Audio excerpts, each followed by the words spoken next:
Cependant, tout n'est pas rose dans cette industrie naissante qu'est la cyber-insurtech.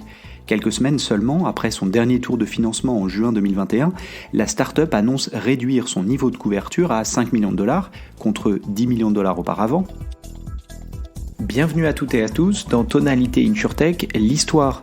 C'est l'occasion pour vous de retrouver dans un format dédié le parcours de certaines startups Insurtech détaillées ces derniers mois dans mon podcast Insurtech, souvent à l'occasion d'une acquisition.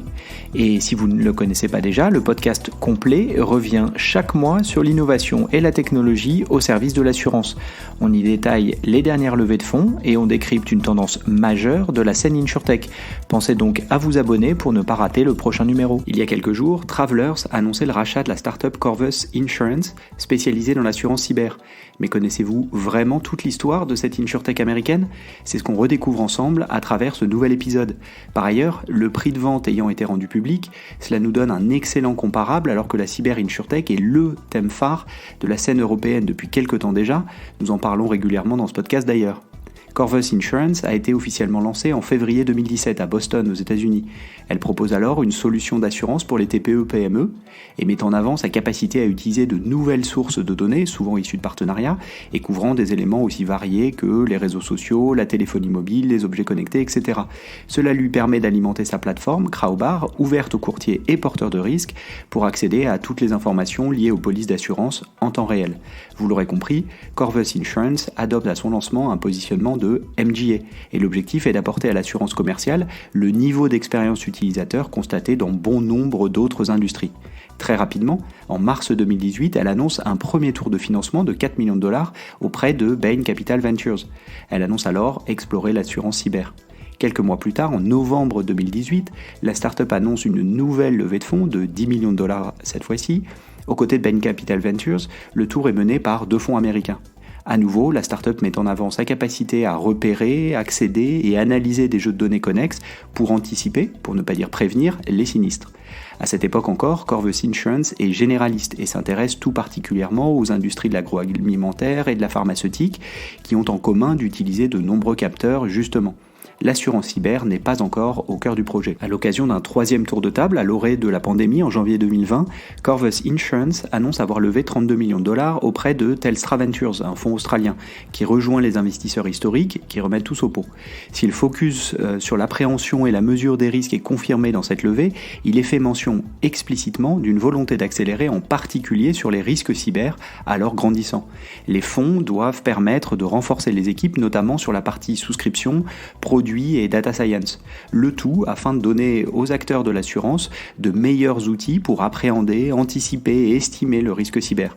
Pour cela, la société a développé un algorithme propriétaire, Corvus Score, qui analyse la vulnérabilité de l'infrastructure IT de ses clients en s'appuyant sur 8 points de mesure. Le résultat sert évidemment à la construction du prix de la police, mais aussi aux recommandations que la startup pourra faire à ses clients. La solution Crowbar, lancée au démarrage de la startup, assure toujours le lien avec les courtiers qui l'utilisent pour gérer aussi bien la souscription que les sinistres. Pour compléter la panoplie, Corvus Insurance a développé un produit d'assurance, Smart Cyber, disponible dans de nombreuses industries. Mais l'accélération se fait 1 an plus tard, en mars 2021. La startup annonce un tour de 100 millions de dollars. Au plus haut de l'euphorie dans l'écosystème startup et l'Insurtech, la startup est valorisée 750 millions de dollars à cette occasion. Et cette fois-ci, il n'est plus question que de risque cyber. Le positionnement de Corvus Insurance est désormais limpide. À cette occasion, la société partage quelques KPI. Ses polices d'assurance sont en moyenne de 9 000 dollars par an. Quant à la cible de ses clients, elle couvre un large spectre de sociétés dont le chiffre d'affaires annuel peut monter jusqu'à 2 milliards de dollars, sachant que les polices couvrent au maximum 10 millions de dollars. Dernier chiffre partagé, son volume de primes. Comme il est de coutume, la startup partage un chiffre annualisé qui se monte à 120 millions de dollars, et ce, en moins de 4 ans seulement. L'investisseur majeur de ce tour, Inside Partner, détaille d'ailleurs sa thèse d'investissement en soulignant que la menace cyber est relativement récente et qu'en conséquence, les acteurs historiques n'ont pas l'avantage compétitif qu'ils peuvent avoir sur d'autres lignes plus standardisées. Alors, la plateforme technologique de Corvus Insurance et sa capacité à accéder et exploiter des données nouvelles est un élément différenciant, fort, qui devrait lui permettre de dynamiser une industrie ancestrale. Je cite. Petite parenthèse d'ailleurs, ce tour de financement était annoncé non seulement dans un moment d'euphorie de marché, mais dans une dynamique assez forte pour pour la cyber-insurtech. En effet, quelques mois plus tôt, c'est AdBay qui annonçait une série C de 34 millions de dollars quand Coalition avait bouclé une levée de 90 millions de dollars. Pour clôturer ce tour de financement, notons l'extension de 15 millions de dollars annoncée par Corvus en mai 2021. À cette occasion, c'est FTLV et Aqualine qui font leur entrée au capital de la startup. Cependant, tout n'est pas rose dans cette industrie naissante qu'est la cyber-insurtech. Quelques semaines seulement après son dernier tour de financement en juin 2021, la startup annonce réduire son niveau de couverture à 5 millions de dollars contre 10 millions de dollars auparavant et ne plus considérer les sociétés qui généreraient plus de 100 millions de dollars de revenus annuels à comparer avec la limite précédente de 2 milliards de dollars. La startup explique cette décision car elle a atteint la limite de capacité qui lui était donnée par les porteurs de risques avec lesquels elle travaillait. Et d'ailleurs, petite parenthèse personnelle, je pense qu'il s'agit là du principal défi auquel fait face la cyber-insurtech. Les porteurs de risques restent encore assez frileux et la capacité d'assurance est limitée sur le marché, pour le moment. L'enjeu est donc pour les startups de parvenir à débloquer plus de capacités, notamment grâce à la donnée et la compréhension de la mesure de ces risques grandissants. Si le sujet vous intéresse d'ailleurs, dites-le moi en commentaire et je ferai un numéro spécial du podcast justement pour vous partager mes vues sur la thématique cyber-insurtech. Fin de la parenthèse, on revient à Corvus Insurance. En parallèle de ces enjeux, en matière de capacité d'assurance, la startup continue son développement. Cela passe notamment par plusieurs acquisitions. La première intervient en août 2021. Corvus Insurance rachète Wingman Insurance qui avait développé une plateforme technologique à destination des courtiers, disponible à travers les 50 États américains et positionnée notamment sur le risque cyber. Quelques mois plus tard, début 2022, c'est une société anglaise que Corvus Insurance rachète. Elle met la main sur Tarian Underwriting. Racheté auprès d'un fonds, Tarian Underwriting est spécialisé dans le risque cyber justement et ouvre à Corvus de nouveaux horizons en lui permettant d'accéder à de nouveaux marchés, l'Angleterre évidemment, l'Australie mais aussi le Moyen-Orient. Cette acquisition lui donne également accès au syndicat de Lloyd's, ce qui fait écho, il me semble, aux enjeux de portage de risque évoqués plus tôt. Et alors que son compétiteur Coalition annonce un tour impressionnant de 250 millions de dollars, Corvus Insurance ajoute un nouveau pays à son périmètre en ouvrant un bureau à Francfort en Allemagne. Au-delà du marché local, la start-up ambitionne ainsi de mieux couvrir le marché de l'Europe continentale en complément du marché anglais et de son implantation historique aux États-Unis. Notons qu'elle renforcera cette équipe avec plusieurs profils en mars 2023 pour mieux répondre à la demande du marché allemand d'après ses propres déclarations. Mais dans le même temps, elle annonce le remplacement de son CEO en août 2022. L'ancien CEO, également fondateur de la startup, devient alors chairman, un mouvement classique dans les startups et qu'on a également observé à peu près à la même époque dans plusieurs insurtech européennes d'ailleurs. Ce nouveau CEO disposait d'une très grande expérience dans l'assurance et plus particulièrement dans la partie souscription, puisqu'il en fut responsable au niveau monde chez AIG et était depuis un an président de Corvus Insurance. Il présente sa nouvelle position comme répondant au changement de marché, parlant même d'InsurTech 2.0. Il confirme cependant l'ambition de la startup à se développer à l'international et évoque de nouveaux pays à venir au-delà de l'Angleterre et de l'Allemagne où elle opère déjà. L'année 2022 se conclut par un partenariat avec Travelers. Présenté comme pluriannuel, ce rapprochement doit permettre à Corvus Insurance d'accélérer son développement en Allemagne et en Autriche en ciblant des sociétés plus grosses faisant jusqu'à 1 milliard d'euros de chiffre d'affaires. Après une année 2022 plutôt active et ce malgré l'environnement de marché qui commençait déjà à se crisper, notamment vis-à-vis des insurtech qui n'ont plus la cote auprès des investisseurs, l'année 2023 démarre mal. En janvier, Corvus Insurance annonce se séparer de 14% de ses effectifs. Cela résonne évidemment avec ce qui est observé chez bon nombre d'autres startups à ce moment-là, y compris dans l'insurtech. Et ce chiffre est même aligné avec ce que nous observions nous-mêmes au même moment dans l'insurtech européenne.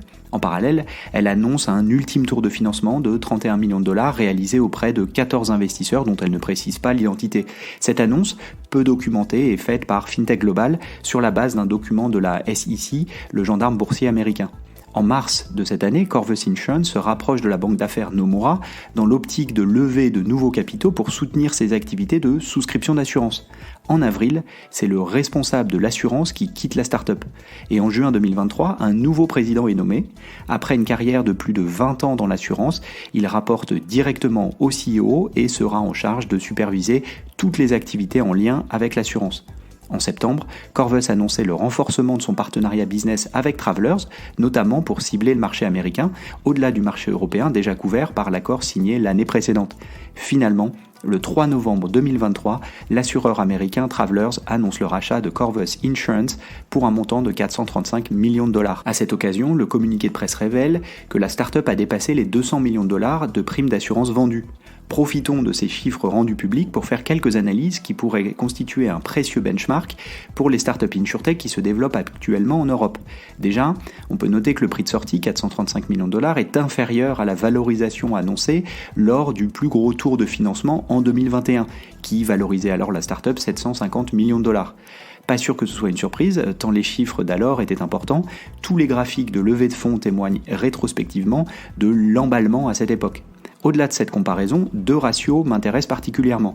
D'une part, les primes d'assurance générées, au-delà de 200 millions de dollars selon le communiqué de presse, comparées aux capitaux levés, un peu plus de 160 millions de dollars depuis son lancement. Le ratio s'établit donc à 1,25 fois. Cela me semble illustrer la capacité à créer de la valeur, même s'il ne faut pas oublier que dans un modèle MGA, le chiffre d'affaires de la startup n'est qu'un pourcentage de ces primes générées. L'autre ratio qu'il convient de regarder est le multiple de sortie. En comparant les 200 millions de dollars de primes d'assurance avec le prix d'achat de 435 millions de dollars, il en ressort un ratio de 2,2 fois. Alors bien sûr, dans le private equity, on s'intéresse au multiple d'EBITDA, mais en l'absence de cette information et pour des startups qui sont souvent non rentables, le multiple de primes me semble être incomparable à garder en tête. Il a par ailleurs le mérite d'être facilement utilisable, car bon nombre de startups communiquent sur leur volume de primes, si ce n'est au courant de leur existence, du moins quand elles lèvent des fonds. Il est également possible d'avoir un ordre de grandeur de ces chiffres en considérant le nombre de polices vendues, qui est plus souvent partagé en fait, avec la taille moyenne d'une police selon le produit d'assurance. Bref, je vous laisse vous faire votre propre conviction sur le sujet. Ici s'arrête le premier épisode, pensez donc à vous abonner pour ne pas rater la seconde partie qui sera publiée la semaine prochaine. Et si vous avez aimé le contenu, évidemment, vous pouvez le partager sur les réseaux auprès de vos collègues et amis. À bientôt!